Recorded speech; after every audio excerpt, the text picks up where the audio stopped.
Campbell's comments tonight, catching up with Mark Hughes from Woodland Stud, who I have a lot to do with. But Mark, a little bit of a different scenario tonight. We're not promoting Woodlands in any way. We're actually going to talk about the 15% tax that's been imposed by HRA.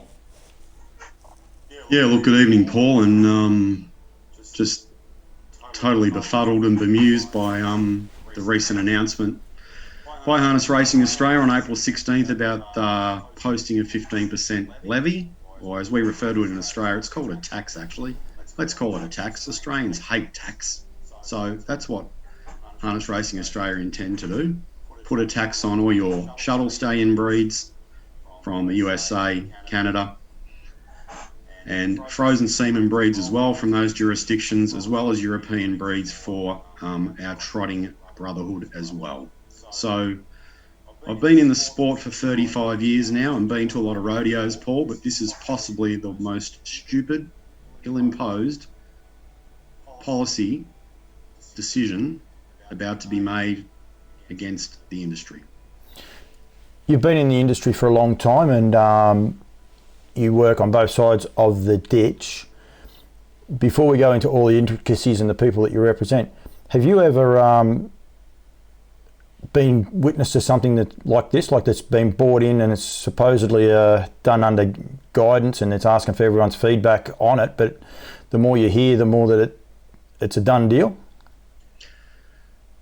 Well, look, the skeptic in me and the people that I'm about to talk about tonight, we all believe that, you know, the decision has already been made. 12 months ago, June, probably approaching 13 months now, Harness Racing Australia imposed a stallion limit on the industry without any fear or favour, without any genetic modelling around it, without any numeracy around it. So you could say 12 months ago, we witnessed this exact same situation where, you know, the industry was brought to its knees in some regards. The industry's on a positive spin at the minute too. Like, it seems peculiar timing to be bringing it out when all of a sudden the breeding numbers are coming out, people are so positive and upbeat about it, yearling sales have been terrific, and then all of a sudden they say, rightio, well, we'll just knock you back another peg or two. Well, as I said to you before, in 35 years of the rodeo in this sport, it is a strange and cruel and economically unviable decision for the industry to even consider. I challenge anybody that sits at the table at the admin side of our sport, at HRA and any level, and believes that this tax is a winner. We've just been through COVID. The breeding industry found a way to breed last season. Okay, everybody pitched in, from semen bases to vets to transporters to couriers to the stud and stallion owners and broodmare owners as well, to find a way to go forward. And now all of a sudden, in an industry that loves going forward one step but reclining 3 steps, here is another decision that just makes no sense at all. And all your hard work for last season, guys, in the breeding industry, is here you go. Here is a 15% levy to be passed on to you, because everybody knows that the reality is that nobody in any commercial business will absorb this tax. I can confirm that we'll all be passing it on 100%. There's a lot of people out there championing that it's great, this tax, because it'll give us $1 million race. We've been told that nothing's set in stone. They might be going to put it back into grassroots racing and the rest. And they're more or less saying that the stallion holders aren't allowed to roll that tax over to, you know, the smaller time breeder and the big time breeder. It affects both sides of that. One, there's no way that the stallion owners can't implement that tax for their own business, is there? Well, look, in their press release in April, Harness Racing Australia said it to be naive. Naive's the word they use themselves, for stud and stallion owners to pass on the cost. Now, I can't quite recall, possibly when they were doing Economics 101 back in high school, they may have missed the lesson where businesses will pass on cost. So we will be passing it on.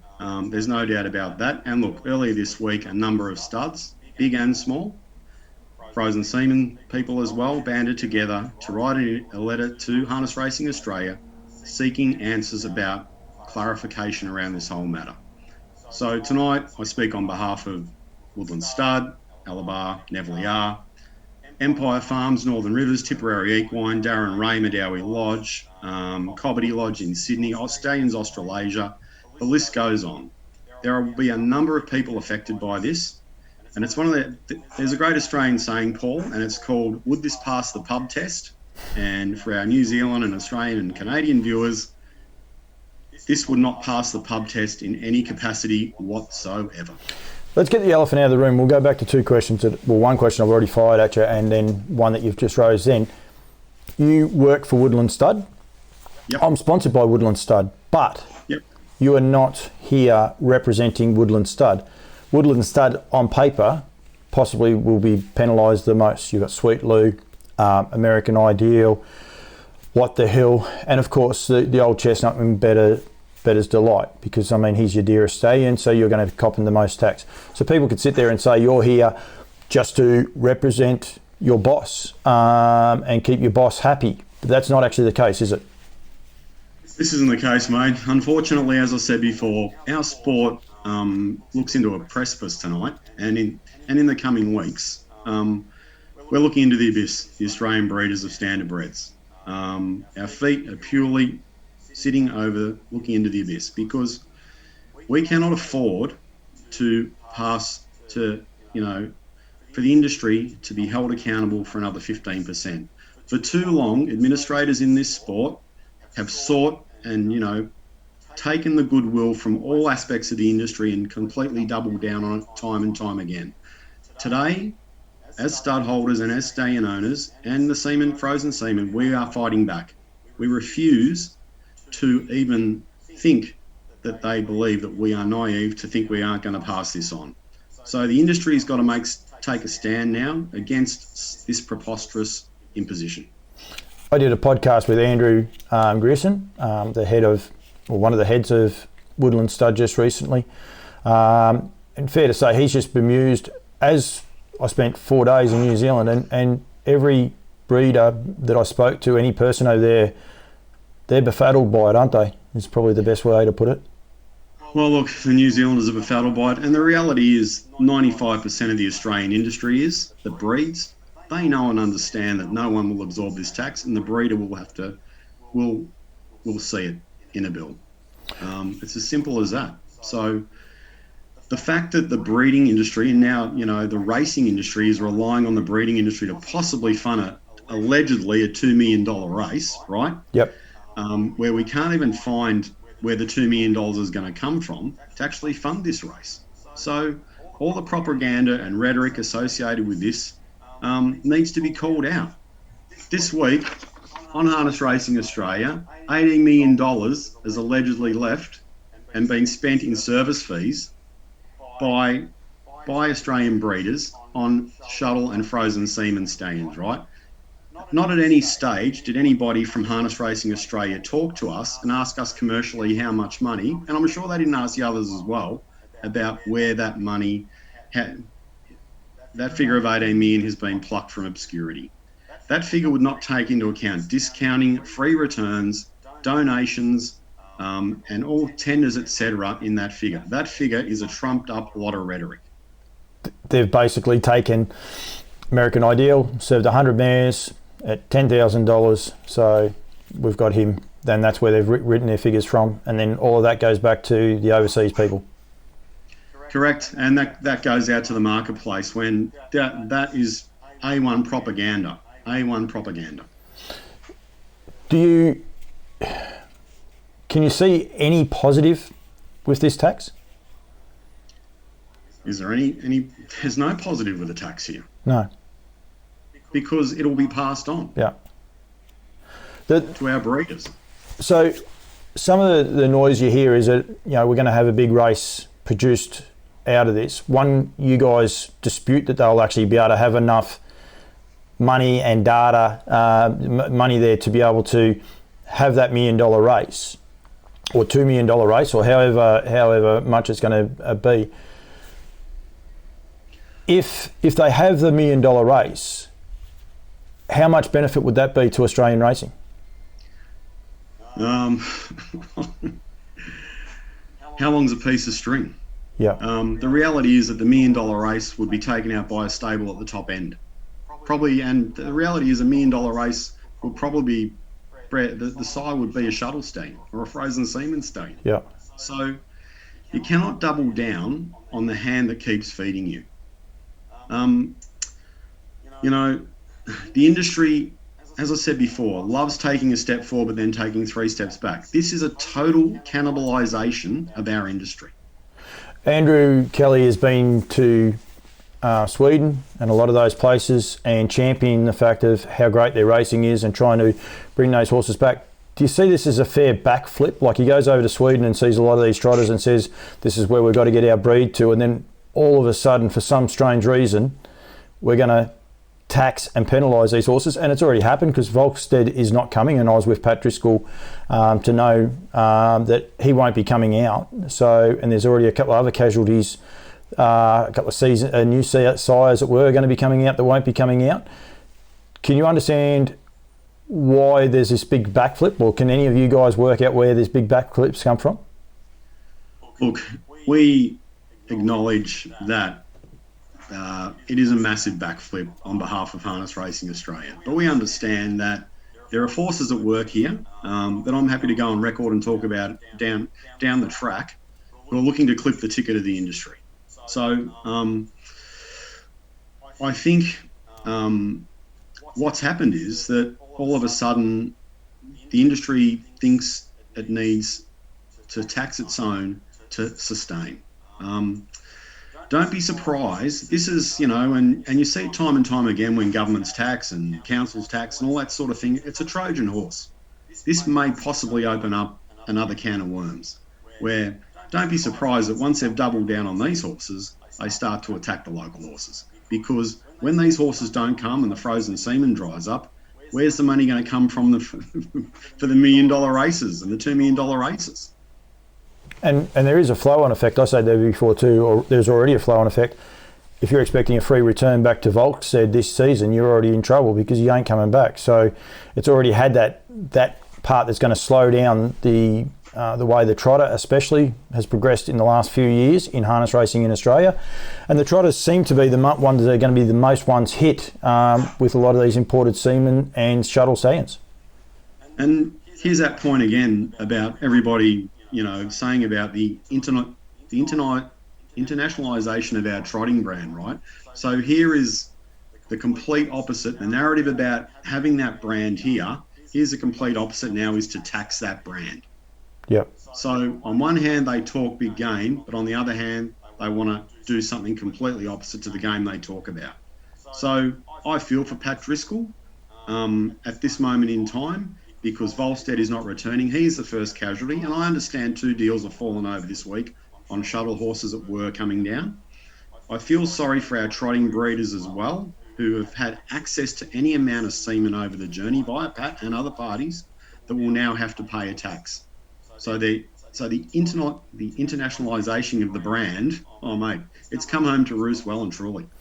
One of the big things that I did hear as well is that our horses will hold up to any in North America with the paces. Poster boy, poor old poster boy, he is a poster boy for everything, but he seems to be the poster boy, would have competed on the world stage. And there's no doubt that he would have. But that doesn't mean he's then a world stage stallion, does it? He's got to be able to be given his chance. But all of a sudden they're trying to say that the Australian bred horses can compete worldwide, so they'll be as good as stallions as there are. But that's not the case, because the world keeps improving, and if we all of a sudden start taxing all these horses coming into so they don't come, we're going to be back to our colonial stallions, and that's the way it's going to be. Well, that's the narrative. So let's go down memory lane and think about 30 years ago before the shuttle stallion actually arrived here, and look, there was a mix of them, but the Australian stallion was dead in the water. It was dead in the water. So the North American and Canadian brand has totally refreshed our stallion down here, our progeny, and has made it world class. The reality is if these horses aren't available to us in the next 3 to 5 years, and let's face it, there's a possibility they won't be, then our export market dries up, our yearling sale prices dry up, and the North Americans and the Canadians, it's a magnificent export market for our product. It gives trainers and breeders and owners an end game, another opportunity. It dries up. People will not buy plane loads full of Colonial bred Australian horses to race in North America. And that then has a flow-on effect back to the sales, because they won't have the same clearance rates as well, trying to move those horses on. So there's going to be a lot of Colonial horses that people are trying to win races with and get some coin out of, basically. Well, that's it. I can't imagine taking a Colonial bred side of the sales and taking 10 of them at a service fee of $2.5 to $3 grand, and then reimagining that you're going to get a $70,000 or $80,000 yearling out of it. Yeah. Vincent will fly in the face of that. They'll turn around and say, well, Vincent's done a great job. And he has, but for every Vincent, there's 3 or 4 others that just can't get a go. Well, the proof will be in the pudding there. Obviously, he's had a really good start at the sales down here. But the reality is it's racetrack performance is everything. And the glory about a shuttle stallion and a frozen semen breed is you have a stallion that is in 4 marketplaces. Yep. If you want to have a regional based sire down here, your opportunity is probably on 1 stage. Yeah. So your product is not going to grow. And off the back of the way the yearling sales have been, and a horse like Vincent had done a great job as well, but you've got horses like Always Be Mickey. We're at the weanling sales the other day. They were sought after horses. All of a sudden they get that 15% tax put on them. But the overseas investors trying to look at racing horses down in Australia and the likes, they're not going to be coming down for some of the Colonial bred boys. No, they won't. And you look at that sale last week or 2 weeks ago it is now, and there's over 20% of that stock went to Australia. Like, the Australians love the New Zealand product. Yep. So this probably mightn't affect the Kiwis as much, certainly going to affect the Australians, So one thing I will say is I challenge Andrew Kelly and harness racing in Australia, all the delegates that sit on that, to come to the table and openly discuss the motives behind this. I want them to, I'm happy to debate them anywhere, anytime, anyhow, about the consequences of this policy thought that they are having. It's about time people at that level are held accountable for some of the decisions they are making. Is it a worry that some of the delegates and the positions, like the power they actually hold at the minute, but probably aren't aware of the breeding scene, and some states possibly don't breed anywhere near the number of like Victoria definitely does, and New South Wales and now Queensland as well, and I mean, Queensland's having a bit of a revitalisation, which is great to see, but you wonder what a tax like this might actually impose on them. The Harness Racing Australia model is probably a chat for another time, because we haven't got a spare half a dozen hours, and I don't want to bore people to death. I often ponder what our thoroughbred and greyhound brothers think about our industry. How the greyhounds own us now, how all our intellectual property and talent seems to flood out of the standardbred industry into the thoroughbred industry.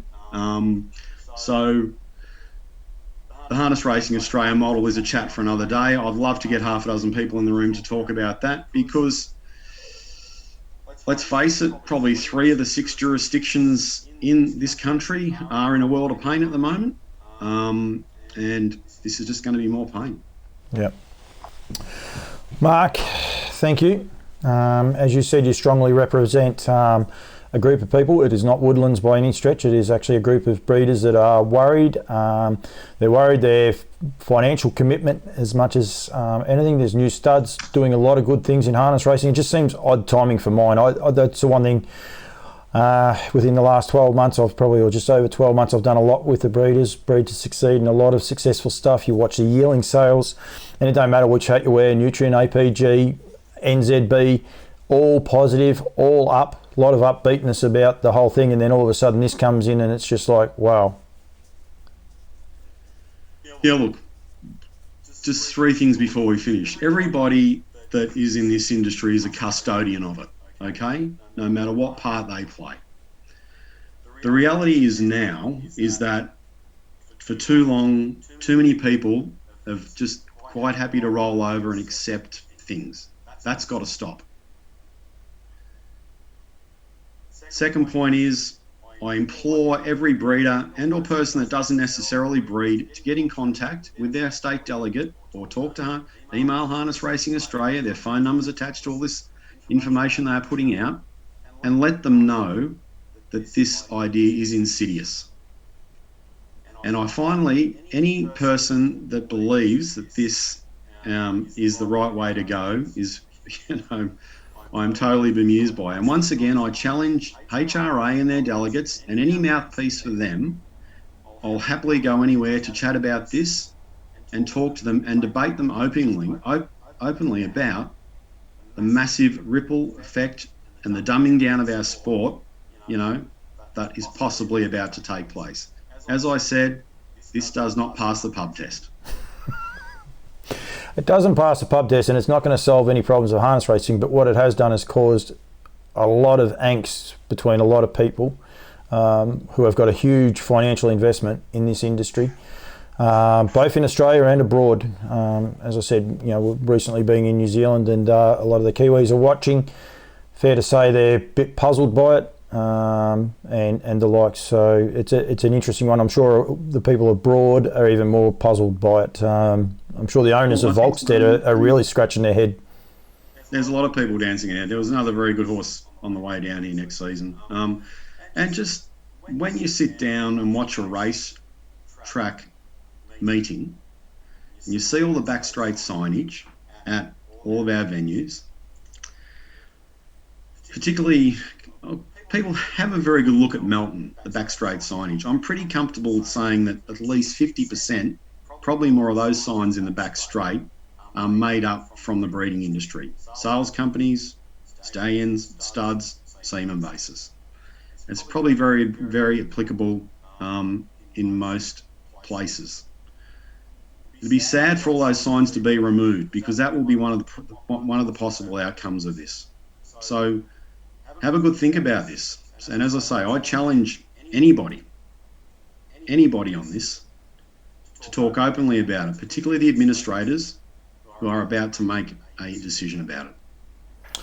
Mark Hughes, thank you. I'm sure it won't be the last time we chat about it, mate, but thank you very much for coming on and having a chat. I'm more than happy to talk to anyone about it going forward and the likes, but I appreciate you coming and giving me a bit of time. Didn't hold back either, which I thought was pretty good of you, mate. I thought you've done pretty good. Well, look, Paul, mate, I've been part of this sport. Mate, I was at the showgrounds way back when. I grew up at Moonee Valley literally on a Saturday night, mate. So as I said, I've been to the rodeo plenty of times, mate. And the rodeo, mate, it just loves taking steps backward. Mark Hughes, thank you very much, mate. Thank you, Paul.